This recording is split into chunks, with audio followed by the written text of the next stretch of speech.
Welcome to the Halo Effect, hospitality stories with Ashleigh and Michael Donald. Hospitality isn't just our profession, it's our passion. With decades of experience and countless stories to share, we've navigated the highs and lows of this dynamic industry, not just as professionals, but as a husband and wife team tackling the challenges of business and life together. This podcast is your invitation to step behind the curtain of the hospitality world. We'll share real experiences, lessons learned, and the moments that have shaped our journey, offering inspiration and insights for anyone walking a similar path. Whether you're just starting out or have years under your belt, we're here to remind you that every challenge is an opportunity and every story has the power to inspire.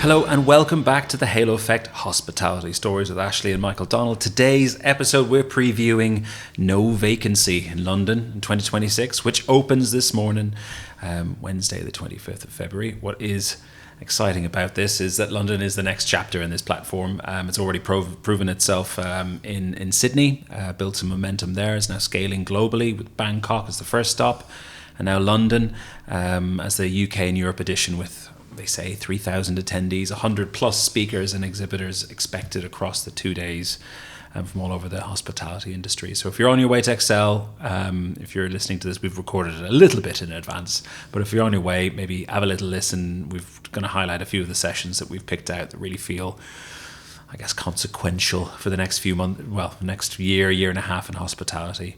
Ashleigh, you're also doing something here? I am. So I'm moderating a session later today. So we'll give you a quick synopsis of that. And for those that are attending, would love to see you there. And we just thought, great opportunity to just highlight some of the key themes.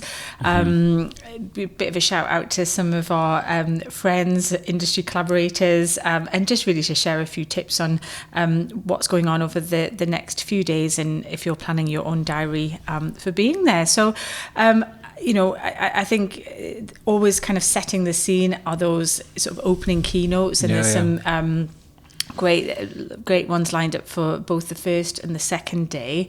So Mike, maybe take us through what the first kickoff session looks like. The first one on the Wednesday today. About 9:35 in Theatre 1. It's The Road to 2030, Designing the Future of Hospitality Today. That was moderated by Robert Richardson from the Institute of Hospitality. It's really much sort of focused on the next 5 years and what hotels can do to, I guess it's design and plan solutions, really, I suppose. Really sort of shaping that next 5 years rather than just reacting to things. And so it's going to be, and just I think particularly in this last year, the acceleration of technology, AI, and there's just so much talk at every conference and webinar around whether it's tech stacks, AI, sustainability, differentiation, and what guests are looking for, and their motivations to stay with you. So, as hoteliers, what can we do to, I suppose, proactively plan for that in what will be quite a significant period of change, I imagine, up until 2030? Absolutely, and there's no surprise that a lot of the sessions after this then also go into much more depth on all of those things that you just mentioned. Definitely mention that Kalindi Janesia is there from Pride of Britain Hotels. Yes. We used to work with her at the Goring. So it'll be really interesting to see her speak there as well.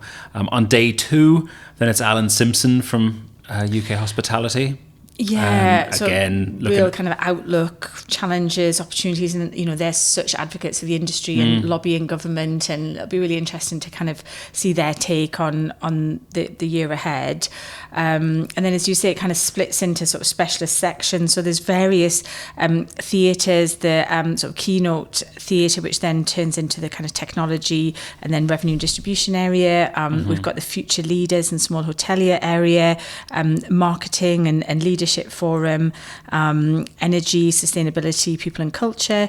And then in Theatre 4, there's Design and Wellness and Spotlight Stage. So there's lots going on. And then over 100 exhibitors and 100 plus speakers across the 2 days. So lots to unpick. And I think there's so much going on. And their website's hugely comprehensive with a full breakdown of all of these sessions. And we'll return the following week with a bit of a kind of, our own feedback and key takeaways from the session. But I think starting with one of the themes which we're seeing a lot of, and again, subject close to my heart around marketing, is that the whole visibility and the changes of how search is moving from the kind of sort of ranking in Google to just being driven to being part of that recommended overview, and from SEO to GEO. So there's some great sessions, and particularly wanted to shout out to Sam Weston, who is a leader on AI and marketing from Hotel Speak and at 80 Days Marketing. So he's got a great session around how travellers are discovering hotels through AI tools, and really how those recommendations through AI are being pulled. So spoiler alert, it's pulled from many places. And I think Sam will look at everything from your PR strategy through to your awards, to reviews, to social media content, your own website, and what kind of content AI is pulling to make those recommendations, and really share those practical tips around what you can then take away and implement with your hotel to have an impact very quickly. So I'm really looking forward to that session. However, it does clash with my own session. So, people are going to have to make such a difficult choice here. Decisions being made while you're listening to this on the tube or on the train. No competition there, Sam, right? I think that would be a great session, and I'm really looking forward to catching up with Sam, who we've worked with over the years for many wonderful projects. I love that Sam really talks about sort of AI and these kind of tools being a sort of a bit of an equalizer for independent hotels and branded hotels. And That's I think really good point, actually. I think as well, when you look at at quite a common search, I don't know, like top 5 spa hotels in London, or a search that you're kind of deciding to go somewhere and you just want to delve deeper. Really interesting to see how independent versus branded hotels, where you think about the investment that branded hotels make with their digital marketing through kind of search and performance marketing, and actually AI has completely changed the playing field. So it's more sort of focused on that kind of quality rather than quantity, which and obviously the big brands will have way more advantage in terms of the quantity, because they have so much more budget and so much more that they can do with it. But if you can get the right kind of pieces in there, you can really compete on a pretty these kind of equal authority platform. Signals. Plus, anything, if you can get ahead of the game quickly, it's also really good opportunity. Another session also today, just about 12:15, is Harry Fielder, who we've had on the podcast previously. I love that even the title of his session, it's called The Golden Thread: Escaping Hospitality's Sea of Sameness to Drive fantastic. Revenue. And he's doing that with Newton Fernandez, who is a global hospitality marketing specialist. So I think it's going to be great. And I've seen a few call outs already, what word do you want to see banned from the kind of marketing dictionary? What word is just basically saying the same thing but not actually differentiating? So there was a few words which I'm sure you will all recognize. So a few of them were curated, mouth-watering, iconic, authentic. So I think that they're really trying to get to the crux of whether creativity is the final frontier of the competitive advantage. So I think it'll be really interesting take. And of course, Harry wears many hats, from Umi Digital and that real tech expertise, and he also is co-chair for Hospitality Marketing Association, which is collaboration with Hosper. So I think it's going to be really interesting to hear his take and from Newton as well, and just I suppose then how AI and tech is impacting all of that, and how hotels can become distinctive and stand out from the competition through their narratives and owning their own narrative, which we've heard a lot of as well. So really looking forward to that, and I think just seeing which banned words are on the hit list so I can avoid those. And we know how good Harry is with technology as well, and his I think we quoted it on his episode where he talks about how AI can do things one brilliantly average, but always really average results. But the brilliance needs to come from the individuals. It is kind of a good segue to a bit of a technology bit as well, because I think one of the things I would be really interested in seeing was there's a sort of a vibe coding workshop. Which I'm just really curious about. So a guy called Frank Reeves is doing this sort of vibe coding build across day one, so starting at sort of 10:30, and then he's going to reveal the working application at 1:50. I'm not really sure what it's going to be, but it's sort of a little bit less AI's coming, you need to know, and more about watch a problem actually being solved in real time, which I think is really cool, and I'm sure everyone there will have lots of different operational problems they would like to sort of put forward if they were in the room. Definitely, and great to see that sort of testing in real time, because there is just such a kind of almost fragmentation of solutions in terms of adopting AI in your hospitality environment, and I think that you can be quite sort of dazzled with slick decks and presentations and stats, and then actually just to see it working in real time with people in the room who do have problems to be solved, that can kind of almost share a bit of a case study and just see that sort of coming to life in real time. So and there will almost certainly be errors in it as well, right? There's gonna be things, and it's gonna be a good sort of example of what the risks are, whether it's just the quality of the data that comes out, or the security, whatever it might be. I think that'll be interesting to see, and how that gets handled. And in a similar way, I think the award for best rage bait title of the whole event probably should go to the session that Catherine Doggerel will be moderating, which is, I think, also on the Wednesday. It's all about 11:30. It's called "Should Chatbots Replace the Concierge?" I'm sure there's a few Golden Keys concierges would have a word to say about that. I mean, it's great. I mean, we'll see what I can't imagine they'll come out of it with any agreement other than it's a balance of the two. But it's going to be probably a really interesting conversation. Definitely, and I think when we think about chatbots, and I use them intermittently, but I'm always just sort of acutely aware of, I suppose, the limitations. I think where for things like the FAQs, around a hotel stay, restaurant booking, that you just need a sort of quick transactional answer, that you just need to get the information quickly. And I think that's a really good point around, essential information on your website actually is a FAQs area, as boring as it sounds.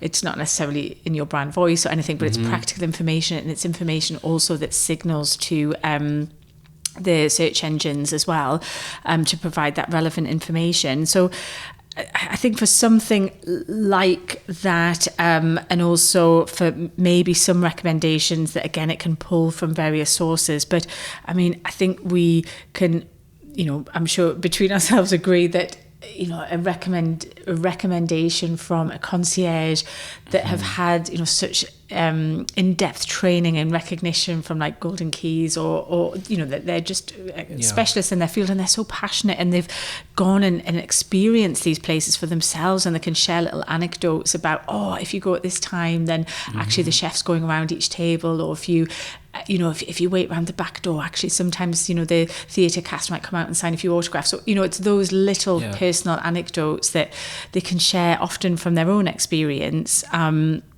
that just brings it to life. And I think for hospitality, it's such, it's around the experience. People are so much more discerning about how they spend their disposable income, their free time. So to take a recommendation from, I would say, a chatbot versus a concierge, I know which one I would be leaning towards. Absolutely, yeah. And then the next one, Ashleigh. Oh, wow. So Pivot moving or through preserve. the day. So 2 o'clock. We're already up to 2 o'clock. Mark your calendars, Theatre 4, 2 o'clock, 25th of February. The Halo Effect hitting the road. It is. So the Halo Effect podcast is hitting the road, and I'm delighted to be moderating a panel.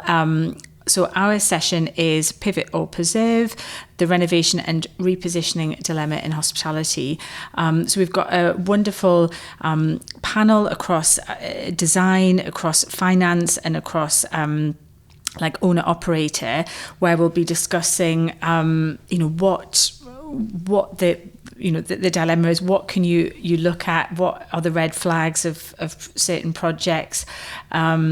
I think it'll be a really interesting session, because we've got so many different perspectives, and when do you protect the asset and look to it to invest, or when do you completely reposition it and bring it to the market and look at a different audience, a different segment. From Nick from Metro Bank is talking about the suitability of lending and the trust that they put in around that, and sometimes there can be a decision based around if that hotel is deciding to maybe go for more of a globally recognised brand, or if they don't, perhaps it's more around the credibility of the owner and operator, and that plays into it a lot more. So it's kind of the decision-making criteria can be very much impacted. There's lots of really practical tips.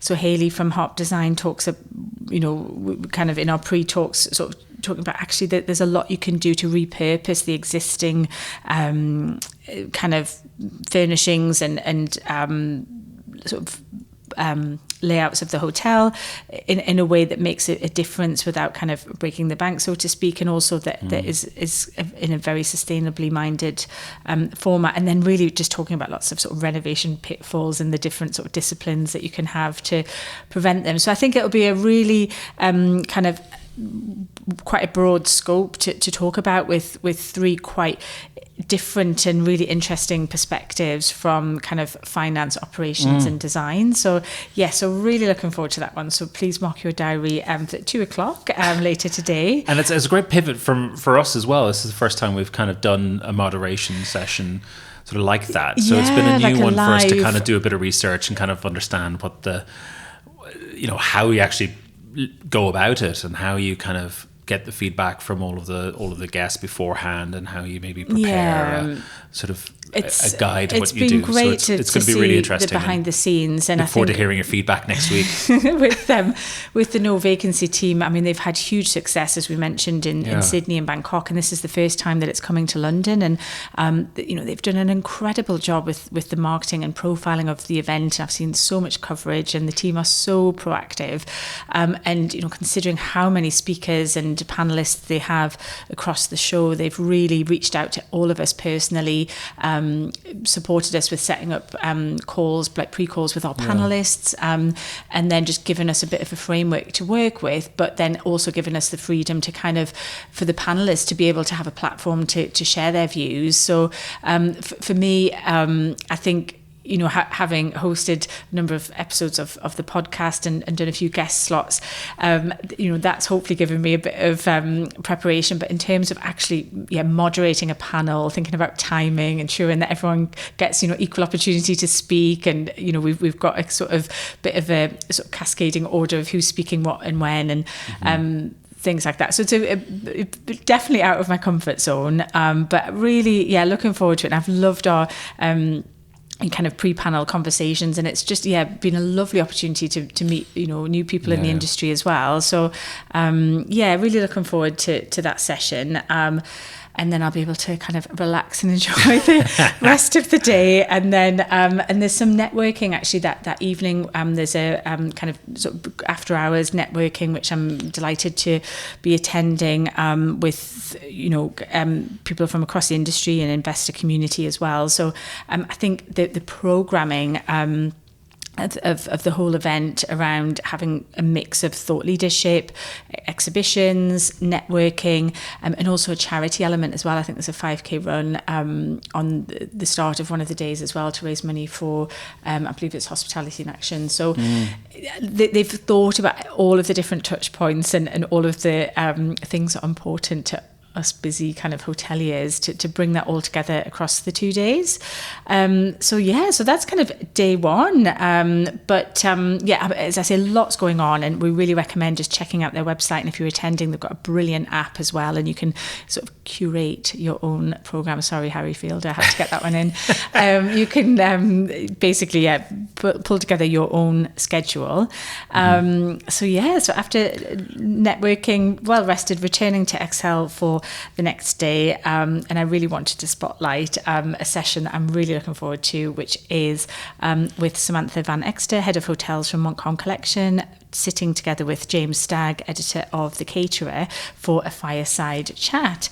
And it will all be surrounding crafting modern luxury, with a focus on the story behind Montcalm Mayfair and Lily by Akira Back, the signature restaurant within Montcalm Mayfair, which is headed up by chef Akira Back. So, Samantha, from her, joining Montcalm Collection and all of the work that she's done to really reposition and I would say elevate the whole collection as a kind of brand of hotels, luxury London hotels, each with their own story.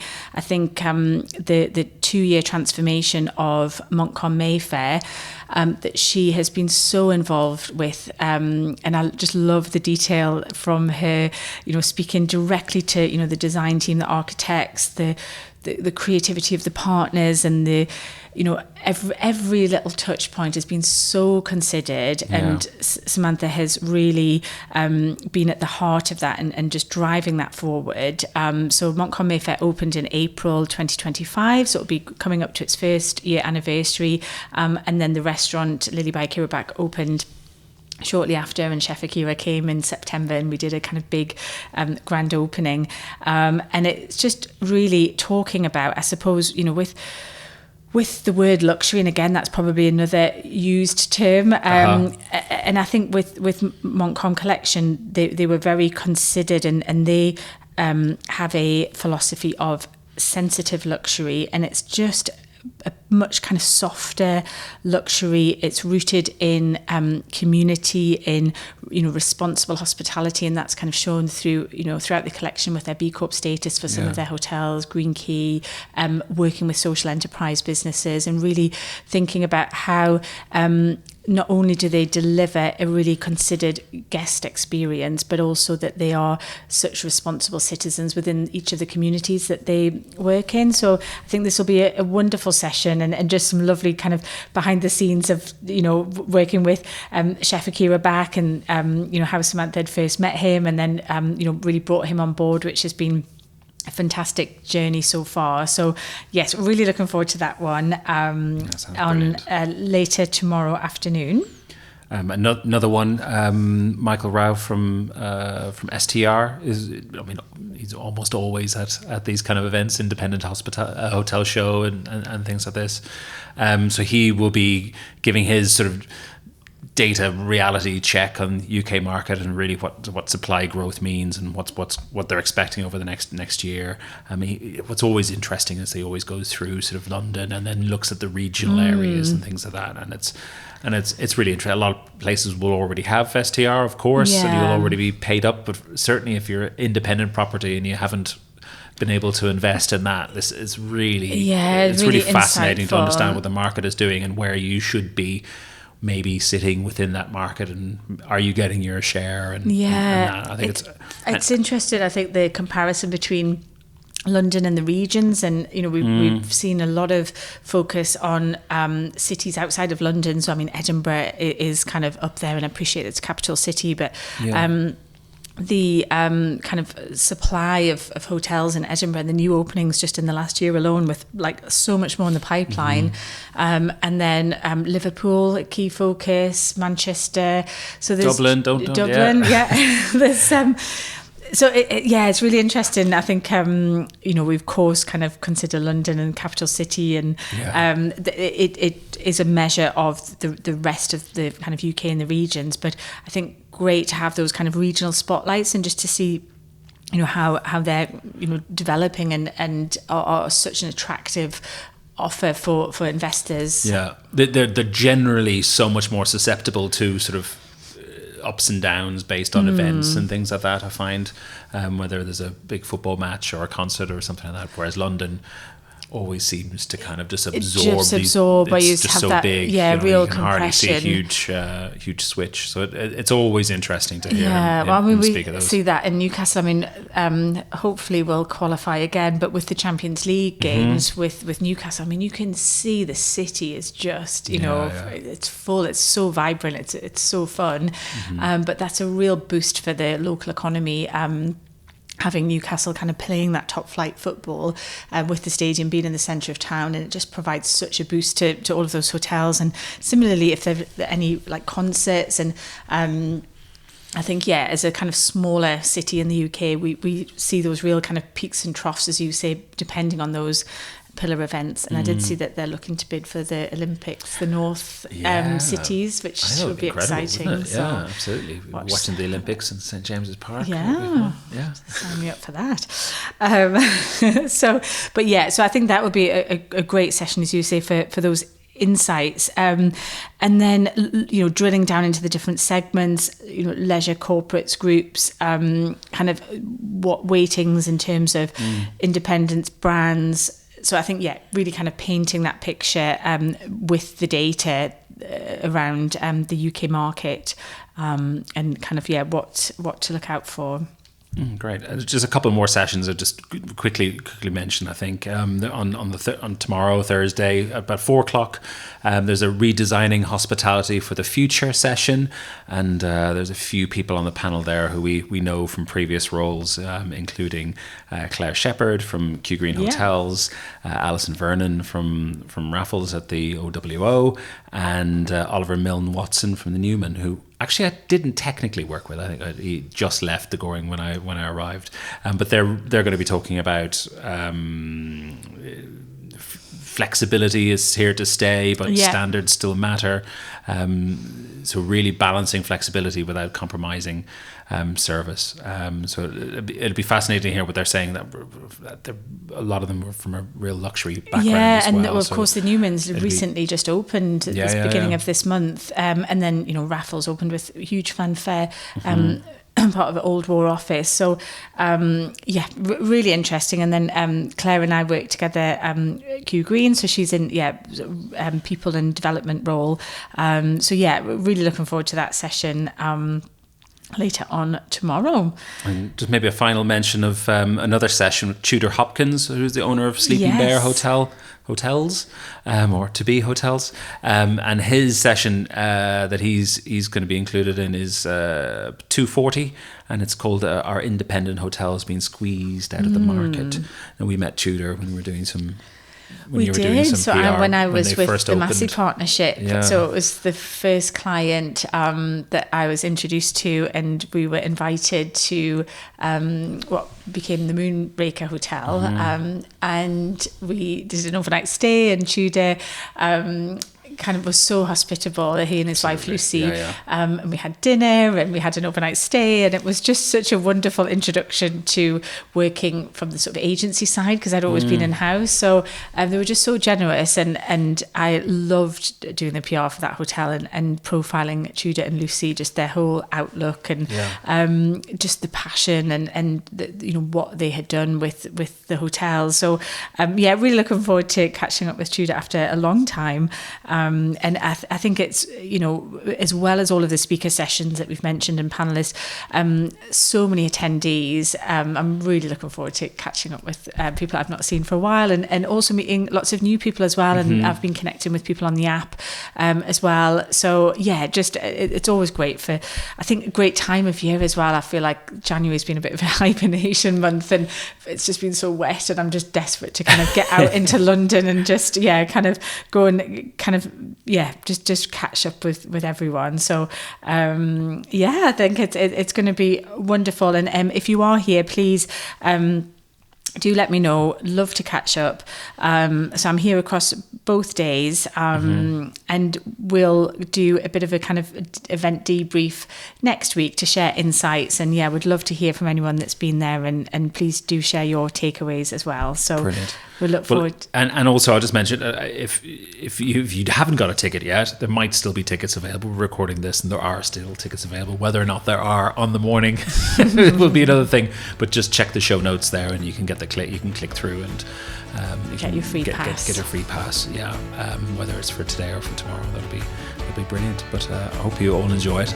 Do come and say hello if you are here, and we look forward to chatting about it next week. Great, thank you. Bye. Thank you for listening to The Halo Effect, Hospitality Stories with Ashleigh and Michael Donald. We hope today's episode has offered some insights and encouragement to anyone navigating the world of hospitality or entrepreneurship. We'd love to hear from you. If you have a question, want to suggest a topic, or interested in just joining us as a guest, you'll find our contact details in the show notes. Don't forget to follow, like, or subscribe to The Halo Effect on your favourite podcast platform so you never miss an episode. Until next time, thank you, and we can't wait to welcome you back for more stories and inspiration.